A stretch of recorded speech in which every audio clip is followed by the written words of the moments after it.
अस्सलाम वालेकुम। हम ना विद STA301 आपके साथ फिर से हाज़िर हूँ। उसी लेक्चर के साथ हाफ़ लेक्चर आप लोगों का रहता था। लेक्चर नंबर 24 आपका हाफ़ रहता था, वो आज कवर करवाना है। और उससे पहले दुआ कीजिएगा कि हमारे सर पर जो मुसीबत आई है फ़्लड के तौर पे वो हमारे सरों से टल जाए। अल्लाह पाक हम पर रहम व करम फरमाए। हम चाहे ठीक भी हैं, लेकिन जब हम लोग वो पिक्चर्स और वो वीडियोस देखते हैं, जब लोगों को इतनी परेशानियों का सामना करना पड़ता है, तो ख़ुद के दिल जो है ना वो बिल्कुल दहल जाते हैं कि अल्लाह ने बहुत अल्लाह का शुक्र है। जितना हम लोग शुक्र अदा करें ना उतना ही कम है। बाकी तो बात की बात है कि हमें सज़ा मिले ना मिले, उससे पहले ही अल्लाह ताला ने हमें बहुत सी नेमतें दी हुई हैं। हमारा सुनना, देखना, बोलना, काम करना, हाथ दिए हुए हैं अल्लाह ने, पाँव दिए हुए हैं। अल्लाह का लाख लाख शुक्र है। बहुत सी नेमतें हैं जिनका हम लोग शुक्र अदा कर सकते हैं। अगर एक चीज़ हमें ना भी दी गई हो ना, तो उसके लिए हम लोग सारी ज़िंदगी रोते रहते हैं कि या अल्लाह हमें ये चीज़ नहीं मिली, ये नहीं मिली। मैं ख़ुद भी ऐसी हूँ। हम इंसान है ना, तो जितनी चीज़ मिलती है हम उतना ही नाशुक्र हो जाते हैं। जो चीज़ नहीं मिली होती उसके लिए दुआ करते हैं हमेशा, उसके लिए तड़पते हैं, उसके लिए दिल में ख्वाहिश होती है। लेकिन जो चीज़ मिली हुई है कभी उनका भी शुक्र अदा करके देखा करें, बहुत सुकून मिलता है दिल को। खैर स्टार्ट करते हैं आपका लेसन का जो CRV टॉपिक था वो कवर करवाना था। CRV से क्या CRV से क्या बनता है? Continuous random variable. अब कंटिन्यूस रैंडम वेरिएबल आपको दो तरीके से हम लोग सिखाएंगे, बताएंगे। एक जो है आप लोगों का प्रोबेबिलिटी डेंसिटी फंक्शन से लेकर डिस्ट्रीब्यूशन फंक्शन तक जाना है, और दूसरा जो है डिस्ट्रीब्यूशन फंक्शन से आपने प्रोबेबिलिटी डेंसिटी फंक्शन की तरफ आना है। उससे पहले एक छोटा सा क्वेश्चन था, वो आप लोग समझ लें कि आप लोगों को कैसे पता चलेगा कि हम जो हैं अपना क्वेश्चन जो है, जिस क्वेश्चन को हम लोग अटैम्प्ट कर रहे हैं वो एम्पिरिकल रूल के थ्रू थोड़ा सा हम लोग काम कर रहे हैं या चैबीशेव इनइक्वालिटी के लिए काम कर रहे हैं। उनकी इम्पॉर्टेंस क्या है, सिग्निफिकेंस क्या है, अहमियत क्या है। हम लोगों का जो चैबीशेव इस्तेमाल किया है, जो रूल आप लोगों को पढ़ाया है, या एम्पिरिकल रूल जो आप लोगों ने पढ़ा मिड टर्म के सिलेबस में, तो उसके लिए आप लोगों को चैबीशेव का जो फार्मूला है उसकी तरफ लेके चलती हूँ कि चैबीशेव का फार्मूला अगर आप लोगों को याद हो तो दरमियान में x की वैल्यू थी, और उसके एक तरफ जो है म्यू माइनस के कांस्टेंट जो है सिग्मा है, और दूसरी तरफ जो है म्यू प्लस के सिग्मा है। अच्छा, इस फार्मूले को अगर नहीं भी याद हुआ तो दोबारा याद करने का तरीका बता देती हूँ। आपकी एक नंबर लाइन हुआ करती थी, जैसे ये लाइन एक ड्रा की हुई है, इसके दरमियान में मिड में जो है 0 नंबर होता था, और इनके राइट हैंड साइड पर आपके राइट हैंड साइड पे पॉजिटिव वैल्यूज़ होती थी और लेफ़्ट हैंड साइड पे नेगेटिव वैल्यूज़ होती थी। तो उसी तरह याद रखना है कि आपके लेफ़्ट हैंड साइड पे म्यू माइनस के सिग्मा है और राइट हैंड साइड पे म्यू प्लस के सिग्मा है। ठीक है, इसी चीज़ को उन्होंने एक्सप्लेन करते हुए आपको चैबीशेव और जो एम्पिरिकल रूल है उसकी इम्पोर्टेंस थोड़ी सी क्लियर करने की कोशिश की है। वो कह रहे हैं, देख लें कि हम लोगों ने अगर आइडिया लेना हो कि हम लोगों का डेटा जो है वो कहाँ पर लाई कर रहा है, तो हम लोगों ने क्या करना है, मीन वैल्यू फाइंड करना है, सिग्मा फाइंड करना है, और उनको के कांस्टेंट के साथ मल्टीप्लाई, डिवाइड, माइनस जो भी करना है वो करके हम लोग जब उसको सॉल्व कर लेते हैं तो 2 पॉइंट्स आते हैं। 2 पॉइंट्स ही आते थे ना, फिर उनको हम लोग पॉइंट्स में देखते थे आपकी एक्स की वैल्यूज़ में, और उनको ऐड करके हम लोग बताते थे कि कितना % आपका किस वाली पोर्शन में लाई कर रहा है।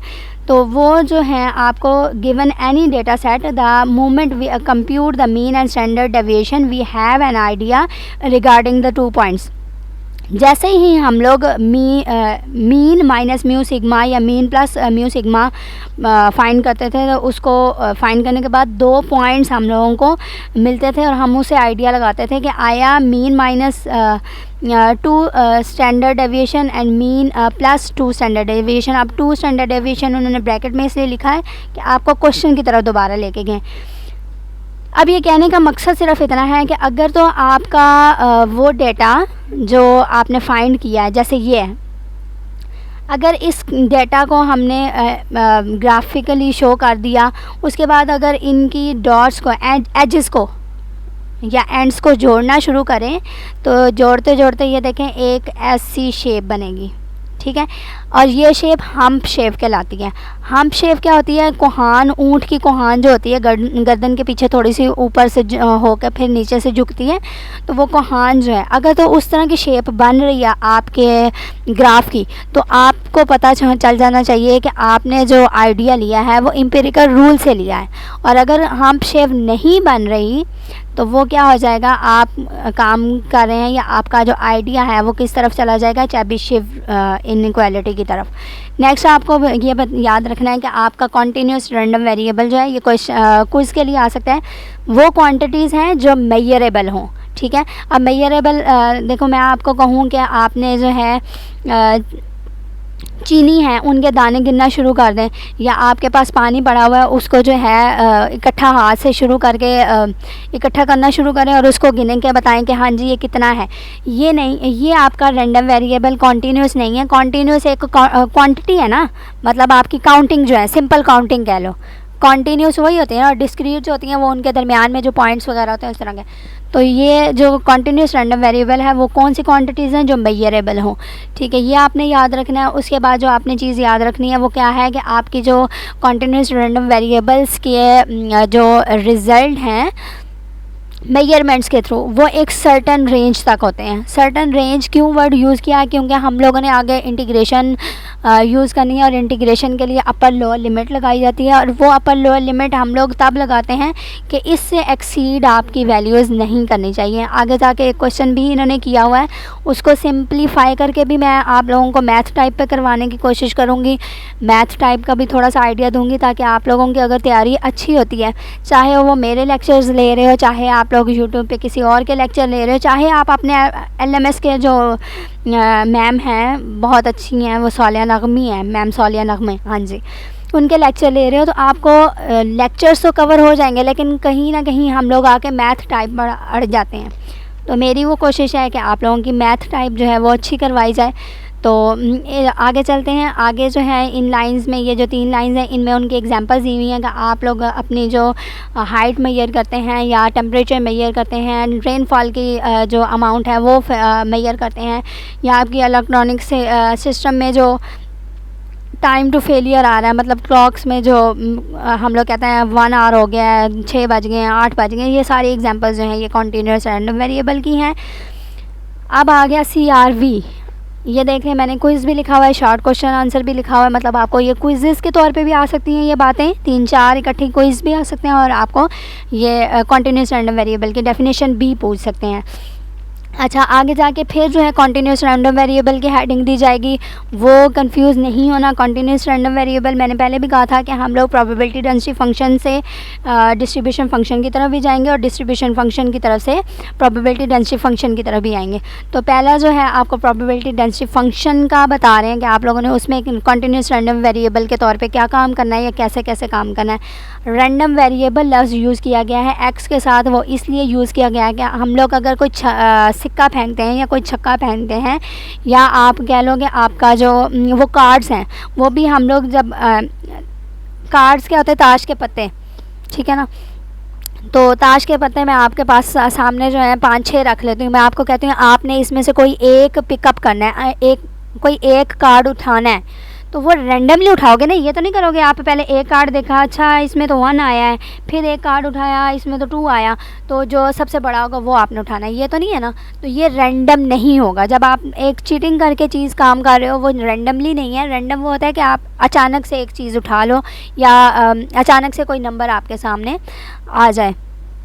तो छक्का अगर फेंकते हैं तो वो देख लेंगे, अगर हम लोग एज़ इट इज़ अपने हाथ से पकड़ के बार बार 6 डॉट वाला फेस जो है वो अपर लिमिट में रख दें या आपको नज़र आना शुरू कर दे, तो ये भी चीटिंग कहलाती है, हम लोग मानते ही नहीं है, ठीक है। और अगर हमारे 3 दफ़ा 6 डॉट वाला फेस आ जाता है तो हम लोग कहते हैं कि हाँ जी बारी जो है वो सड़ गई है और उस इंसान ने अपनी गीटी जो है नहीं चलानी। तो यहाँ पे भी वही चीज़ है कि हमने चीटिंग नहीं करनी, रेंडमली कोई वेरिएबल आपने यूज़ करना है, चूज़ करना है और उसको डिफ़ाइन किया हुआ टू बी कॉन्टीन्यूस। वो कॉन्टीन्यूस कब होगा? If it can assume every possible value in an interval A to B. अब ये याद रखना है कि इंटरवल जो है वो क्लोज होगा ए से बी तक। मतलब अगर आपको कहा जाए कि आपने 1 से 2 तक का काम करना है तो आपने वही काम करना है। अब ऐसे देख लो, जैसे मैं आपको कह रही हूँ कि जो 1 क्लास का बच्चा है, अगर उसको हम लोग प्रेप वाली क्लास का काम पढ़ाना शुरू कर दें तो वो हंसेगा कि ये तो मुझे आता है। और अगर उसको थोड़ी सी 2 क्लास की बुक्स पढ़ा दें या 3 क्लास का कोई लेसन या कोई चीज़ पढ़ा दें तो वो कहेगा ये तो इतनी टफ़ होगी है, हमें तो समझ ही नहीं आ रही, या उसके जो माइंड में चीज़ जाएगी नहीं। तो यहाँ पे भी वो यही बात कर रहे हैं इंटरवल के तौर पे कि आपको इंटरवल जो है ए से बी दिया जाएगा, आपने काम उसी इंटरवल के थ्रू करना है, आप इंटरवल को चेंज नहीं कर सकते। अब ए और बी में से आप पहले ये देख लो कि छोटा कौन सा है। ए छोटा होगा और बी बड़ा होगा। तो यहाँ पे उन्होंने वही लिखा हुआ है कि A is less than B. Less ही है ना, देख लेना, ग्रेटर ना हो। अच्छा जी, चलें नेक्स्ट करते हैं। और आपको ये भी बता दिया गया साथ साथ कि आपकी ए और बी की वैल्यूज़ जो हैं वो नेगेटिव इन्फिनिटी से प्लस इन्फिनिटी तक होगी रिस्पेक्टिवली। इसलिए लिखा है कि ए जो है वो नेगेटिव इन्फिनिटी है और बी की वैल्यू पॉजिटिव इन्फिनिटी है। नेक्स्ट जो बात आपने याद रखनी है वो ये याद रखनी है कि एफ ऑफ एक्स जो है वो आपका प्रोबेबिलिटी डेंसिटी फंक्शन कहलाता है और प्रोबेबिलिटी डेंसिटी फंक्शन का एब्रिविएशन फॉर्म है PDF, या हम लोग एफ ऑफ एक्स को सिंपली डेंसिटी फंक्शन भी कहते हैं। ठीक है, और ये देख लेंगे आप लोगों को आगे लिखा हुआ है कि continuous probability distribution looks something like this. ठीक है, ये आपका एक कोहान सी शेप है जिसको आप लोगों ने पीछे मैंने हम्प शेप का नाम दिया है, इसको बेल शेप भी कहते हैं। ठीक है, बेल शेप भी हो सकती है बेल शेप, लेकिन ये है कि ये देखो यहाँ से ये बिल्कुल आपके ओरिजिन को जाके टच हो जाएगी। तो बेल शेप होती है जो सारी इधर से स्टार्ट हो और इधर तक एंड हो जाए, मतलब एक ही आपके क्वाड्रेंट में रहे, ये बेल शेप कह सकते हैं। ये देखो थोड़ी सी अगर बेल को देखा जाए, ये देखें मैंने बेल की शेप निकाल दिया। अगर इसको पूरी की पूरी ना देखें कि ये गोल है तो यहाँ से स्टार्ट करो तो ये एक कर्व ऐसे ऊपर को जाके नीचे को फिर से नीचे डाउनवर्ड स्लोप हो जाती है। ये आपकी बेल थी। अच्छा, नेक्स्ट जो है आपने प्रॉपर्टी याद करनी है PDF की। ये याद इसलिए करनी है कि आप लोगों को ये क्वेश्चन एज इट इज़ नहीं आएगा कि प्रॉपर्टीज़ लिख के दें। सिर्फ आपने जो चीज़ याद रखनी है वो ये याद रखनी है कि आपने इनको क्वेश्चंस में आगे अप्लाई करना है। तो पहली प्रॉपर्टी ये है कि आपके एफ ऑफ एक्स जो है वो ग्रेटर दैन इक्वल टू 1 हो सकता है for all values of x. Next बात जो आपने याद रखनी है वो ये है कि इंटीग्रेशन का साइन है नेगेटिव इन्फिनिटी से प्लस इन्फिनिटी तक है, मतलब लोअर से अपर लिमिट तक है। एफ ऑफ एक्स आपका कोई भी फंक्शन हो सकता है, साथ में dx लगा दिया है। ये dx इंटीग्रेशन का जब भी साइन लगाओगे तो साथ dx लाजमी होता है, मस्ट होता है। एक्स वेरिएबल तब लगा है क्योंकि आपका फंक्शन x के तौर पे है। अगर यहाँ पे y होता तो यहाँ पे dy हो जाना था, z है तो dz हो जाना था, और उसकी जो वैल्यू है वो इक्वल टू 1 होती है because total area under the curve is equal to 1। ठीक है, मतलब ये जो लाइन है ये आपकी 0 दरमियान में मिड में कहीं लाई करेगा, इस तरफ 1 है और इस तरफ 2 है। वैसे तो आपको नंबर लाइन बताई गई है ना कि अप टू सो ऑन चलती रहती है 1 2 3 4 और उधर से वहाँ पे, लेकिन यहाँ से आपको सिर्फ इतना बताया जा रहा है कि आपकी अगर कोई कर्व बनी हुई है तो उसमें कर्व की जो नीचे लाइन होती है टोटल एरिया वो 1 के इक्वल होता है। ये बात याद रखनी है। तीसरी बात जो है वो ये याद रखनी है कि आपका इंटरवल कोई भी हो सकता है। ठीक है ना, ये देख लें x जो है इसका इंटरवल C से D तक है। पहले आप लोगों को बात की गई है A से B तक, तो A छोटा था और B बड़ा है। यहाँ पे बात हुई है C से लेकर D तक, तो C छोटा है और D बड़ा है, तो C नीचे डिनोमिनेटर में आया, इंटीग्रल के नीचे डिनोमिनेटर में, और D जो है वो अपर लिमिट कहलाई है। लिमिट के बाद आपका एफ ऑफ एक्स आ गया, मतलब फंक्शन कोई भी होगा, और dx लगा दिया क्योंकि फंक्शन x के तौर पे था। ये आपके 3 इसकी प्रॉपर्टीज़ हैं प्रोबेबिलिटी डेंसिटी फंक्शन की। ठीक है, यहाँ से उन्होंने ये आपको एग्जांपल के तौर पे बता दिया कि ये जो लाइन है ये आपका एफ ऑफ एक्स है और आपकी एफ ऑफ एक्स की वैल्यू सी से लेके डी तक लाई करेगी, और उन्होंने ये शेड कर दिया क्योंकि आपकी वैल्यूज़ सी से डी तक है। अगर डी से ज़्यादा होती तो ये वाला पोर्शन शेड हो जाना था, अगर सी से कम होती तो ये वाला पोर्शन शेड हो जाना था। तो शेडेड पोर्शन आपको बताता है कि आपकी वैल्यू कहीं ना कहीं इस पोर्शन में लाई करेगी। नेक्स्ट जो है आप लोगों को वही मैंने बात बताई थी, जो बताया था कि total area under the curve is equals to 1। ये आपका क्विज़ भी आ सकता है। और ये क्यों होता है total area under the curve equals to 1? ये इसलिए कि एफ ऑफ एक्स जो है वो नॉन नेगेटिव फंक्शन होता है। क्योंकि हमारा F of x non negative है, कोई भी नेगेटिव नंबर नहीं होता, इसलिए हमारा टोटल नंबर जो है एरिया ऑफ कर्व जो है वो 1 के इक्वल होता है। नेक्स्ट हम लोगों को जो बात बताई जा रही है वो पहले भी मैं बार बार बोल चुकी हूँ कि इंटीग्रेशन तब होती है जब हमारे पास कोई स्पेसिफिक लिमिट होती है। स्पेसिफिक लिमिट से मुराद कोई भी आपकी जो है क्या था उसका लफ्ज़, लिमिट्स अप्लाई होती हैं, अपर और लोअर लिमिट। वो स्पेसिफाइड लिमिट्स दी जाएंगी, मतलब 2 लिमिट्स होंगी तब आप इंटीग्रेशन कर सकते हो। सिंपल वर्ड में अगर मैं बोलती हूँ 2 लिमिट्स होंगी तब आप लोग उसको इंटीग्रेट कर सकते हैं, अदरवाइज़ आप उसको इंटीग्रेट नहीं कर। नेक्स्ट जो बात आपने याद रखनी है वो ये याद रखनी है कि जो प्रोबेबिलिटी होगी appropriate area under the curve, अगर आपको कोई एक स्पेसिफिक लिमिट दे दी जाती है, मतलब कोई भी कांस्टेंट नंबर, वो 1 2 3 मतलब एक्स की वैल्यू कोई भी दे दी जाए, जैसे ये इन्होंने सी से लेके डी तक कहा है ना कि एक्स की वैल्यू आपकी सी से डी तक लाई करेगी। अगर वो कह दें कि एक्स की वैल्यू सिर्फ 3 तक है, तो इसमें जब हम लोग इंटीग्रेशन लेंगे किसी कांस्टेंट चीज़ का, तो वो इंटीग्रेशन क्या आ जाएगा, 0 आएगा आंसर।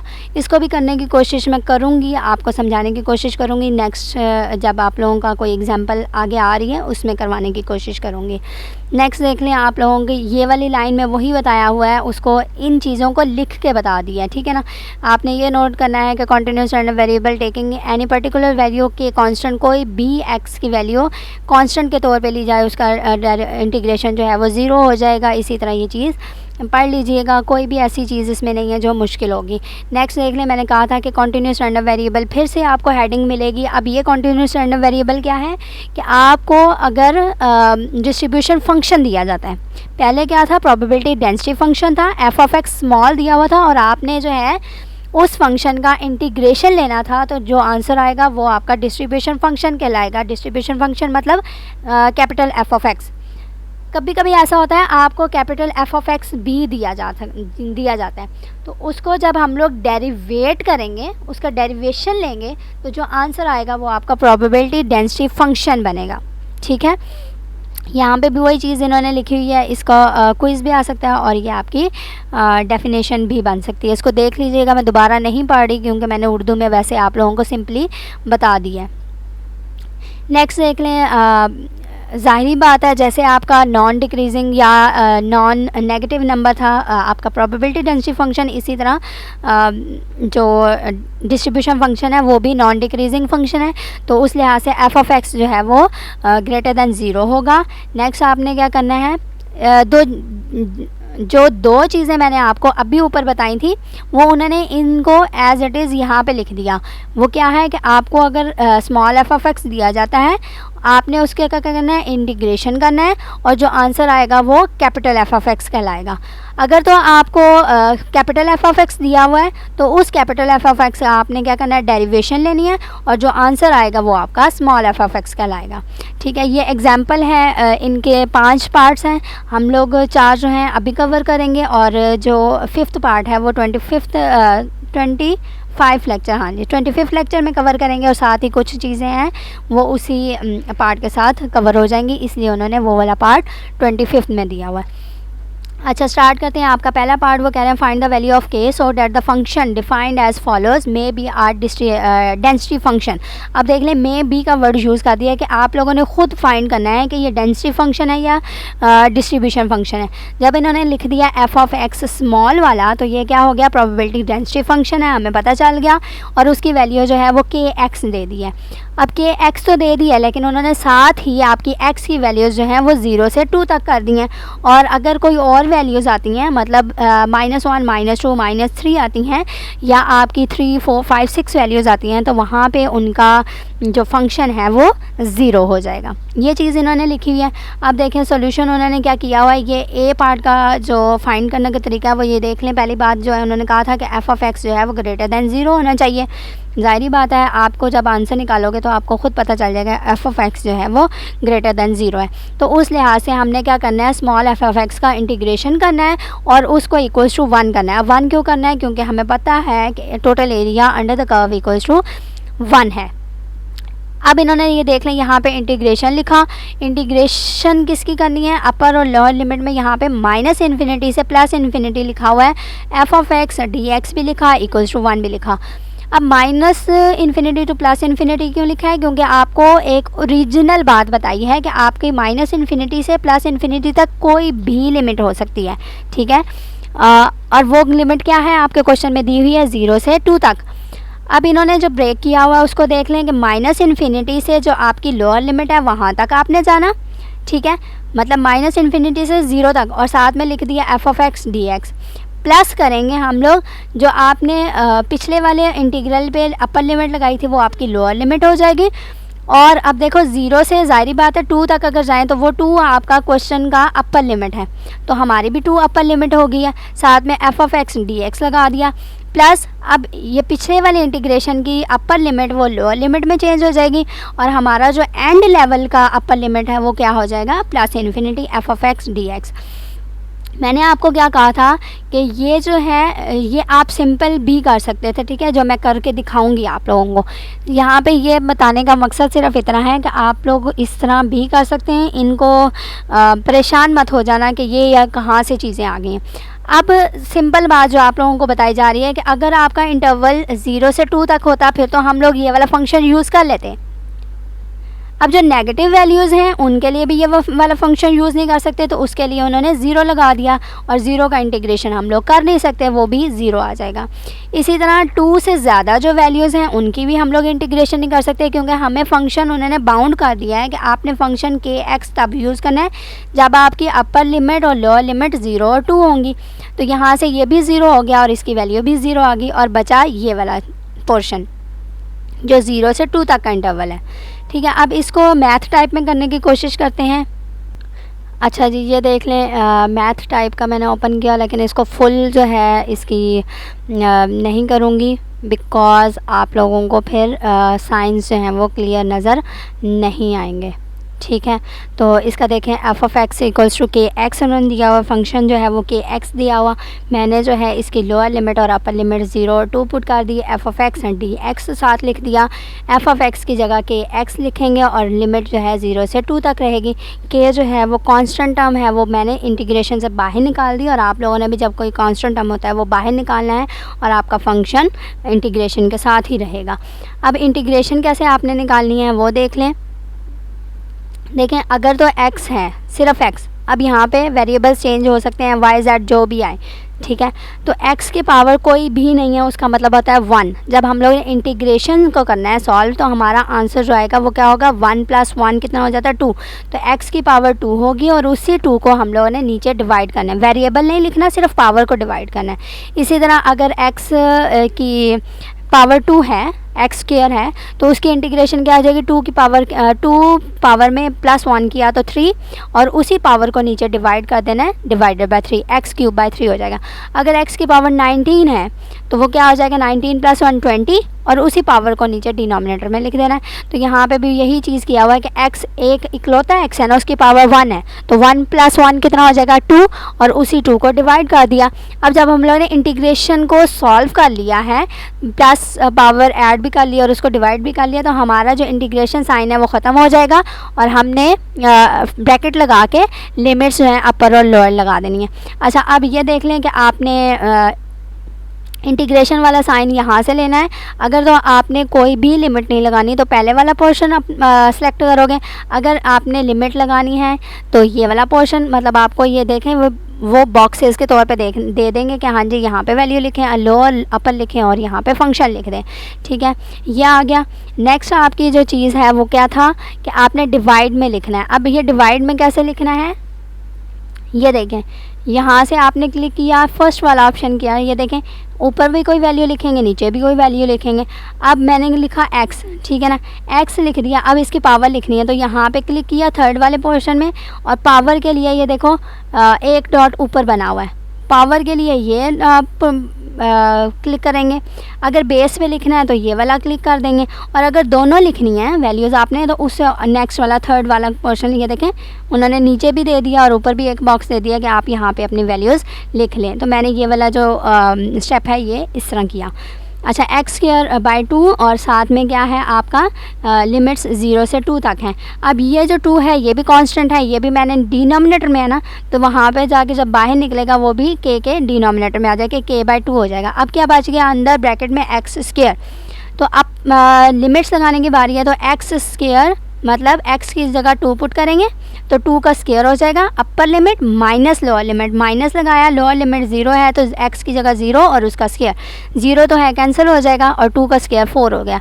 और ये वाला 2 इस 4 को कैंसिल करके 2 1 ज़ा 2 और 2 2 ज़ा 4 हो जाएगा। तो k × 2 = 1। अब ये 1 कहाँ से आया? ये एरिया अंडर द कर्व = 1 होता है, क्योंकि हम लोगों ने k की वैल्यू फाइंड करनी है। अगर k की वैल्यू ना फाइंड करनी होती फिर हम लोग =1 ना लगाते, ठीक है। तो यहाँ से ये 2 k के साथ मल्टीप्लाई हो रहा है, उधर जाके डिवाइड हो जाएगा, तो k की वैल्यू आ गई 1/2। ये देखें आपके जो हैंड आउट है उनमें भी उन्होंने क्वेश्चन का आंसर यही निकाला है 1/2, लेकिन उन्होंने डायरेक्टली कर दिया, आपको एक एक स्टेप मैंने करके दिखा दिए। अब क्या हुआ, आपका फंक्शन जो है वो चेंज होके के x की जगह k की वैल्यू पुट की 1/2 और x के साथ मल्टीप्लाई किया तो x/2 हो जाएगा, और उसकी लिमिट्स वही हैं 0 से लेके 2 तक। अब आपको जो नेक्स्ट पार्ट बताना है वो ये बताना था कि आप अगर कंप्यूट करते हो x = 1, मतलब यहाँ तो x की 2 वैल्यूज़ थी ना, 0 से लेके 2 तक, यहाँ पे x = 1 है। तो अब देखो अगर आपका x = 1 करते हैं तो लिमिट 1 से लेके 1 तक हो जाएगी, ठीक है। ये देखो 1 से लेके 1 तक कर देती हूँ, ठीक है। इसको जब चेंज किया, ये सारे 1 से 1 करना पड़ेगा, कोई एक बीच में रह जाए तो उसके लिए माजरत, ठीक है। ये देखो 1 से लेके 1 तक आपके सामने कर रही हूँ, ठीक है ना। अब देखो 1 से 1 का मकसद क्या है आपका करने का, कि आपकी लिमिट्स 1 से 1 हो गई हैं, क्योंकि हमारे पास x की वैल्यू तो 1 है ना। जब हम लोग लिमिट अप्लाई करेंगे upper limit minus lower limit, तो वहाँ पर देखना क्या होगा। ये देखो अब 1 का स्क्वायर, जाहिर बात है आपकी अपर लिमिट भी 1 है तो लोअर लिमिट भी 1 है। ये देखो 1 का स्क्वायर, ये 1 का स्क्वायर माइनस 1 का स्क्वायर, तो 1 का स्क्वायर माइनस 1 का स्क्वायर मतलब 1 - 1 = 0। इस हिसाब से आपका ये जो है इसका आंसर डायरेक्टली हम लोग 1 लिख सकते हैं अगर आपको कोई भी एक सिंगल नंबर दिया हो। और ये प्रॉपर्टी में भी था शायद, हाँ प्रॉपर्टी में था। ये देखें किधर गया, ये कोई भी कांस्टेंट नंबर दिया हुआ तो उसका आंसर हम लोग इंटीग्रेशन में 0 लिखते हैं। नेक्स्ट जो है आपका पार्ट नंबर 3 है। पार्ट नंबर 3 में उन्होंने क्या किया हुआ है, आपको क्वेश्चन दिया है पार्ट सी में कि कंप्यूट करना है p(x) इज़ ग्रेटर देन 1, ठीक है। तो जारी बात है ग्रेटर देन 1 इधर इक्वल टू भी आना चाहिए था, ग्रेटर देन इक्वल टू 1। तो उस लिहाज से इन्होंने ये देखें एक डायग्राम बनाई हुई है कि आपकी वैल्यूज़ 0 1 2 तक हैं x की, ठीक है, और ग्रेटर देन इक्वल टू 1 लगानी थी, तो 1 से लेके 2 तक का इंटरवल हो जाएगा, ठीक है। अब इन्होंने ये देखें p(x) इज़ ग्रेटर देन 1 है और एरिया शेडेड रीजन जो है वो क्या हो जाएगा 1 से लेकर 2 तक का आपका इंटरवल हो जाएगा। ये देखें आपका इंटरवल क्या है, अब 1 से 2 तक हो गया। सारी कैलकुलेशन वैसे ही करनी है, लेकिन यहाँ पे हमारा जो फंक्शन था वो x/2 हो गया क्योंकि हम लोगों ने k की वैल्यू निकाल ली थी। तो ये कांस्टेंट टर्म है, डिवाइड में है तो 1/2 कांस्टेंट बाहर चला गया, x एज इट इज़ रह गया, x का इंटीग्रेशन x²/2 हो गया, लेकिन लिमिट जो है वो 1 से 2 तक चली गई है। अब ये वाला 2 फिर कांस्टेंट है, इस 2 को बाहर निकालेंगे तो 2 के साथ मल्टीप्लाई हो जाएगा 4 हो जाएगा, तो x² बच गया। अब अपर लिमिट टू 2 का स्क्वायर माइनस 1 का स्क्वायर लगाया, तो 2 का स्क्वायर 4 माइनस 1 इक्वल्स टू 3, 3 1 ज़ा 3 हो जाएगा और नीचे डिनोमिनेटर में 4। ये था आपका फोर्थ पार्ट जो उन्होंने भी आंसर आपको एक ही लाइन में दे दिया था, लेकिन उसको कैलकुलेट करने का एक एक स्टेप जो है वो मैंने आपको दिखा दिया है। इधर से देख लीजिए, दोबारा एक दफ़ा रोल कर देती हूँ, स्क्रॉल कर देती हूँ ताकि आपको चीज़ नज़र आ जाए। ठीक है, थोड़ा सा छोटा कर देती हूँ ताकि एक ही बार जो है आपको चीज़ नज़र आ जाए। ठीक है, ये था आज का आपका लेसन। नेक्स्ट जो एक पोर्शन दिया वो भी ऐसा ही है, इसको ट्राई कीजिएगा। अल्लाह हाफिज़, अपना ख्याल रखिएगा, नेक्स्ट लेक्चर में मिलते हैं।